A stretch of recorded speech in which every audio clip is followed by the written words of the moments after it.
My understanding is my interpretation is that meaning that the community is like going into self support groups, my network socializing, and two brain is always better than one brain. And so, it's just because I couldn't think of a solution, it doesn't mean that other people cannot inspire me to think of something. And Right. so that's the way to go. I mean, when people come to share, it, it's not about me. It's not like any one person at share sort of offers that the healing intervention. The healing happens because all kinds of people with different levels of recovery come together and share with one another. And so it's our goal to try to build that healing community, to create in the fellowship of wellbriety, they call it a healing forest. It's that idea that we can't heal on our own. We need to be part of this community that supports our growth and change.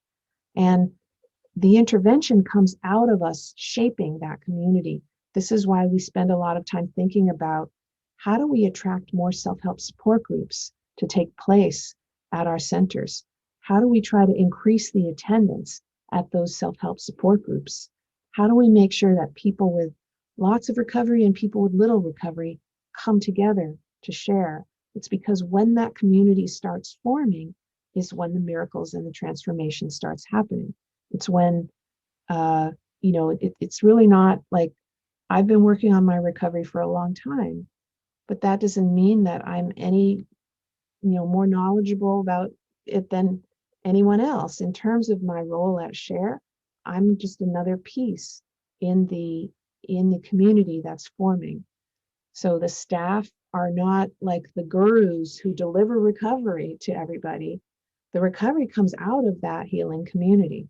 And similarly, when a house forms, the healing comes out of the recovery community that can form in that house.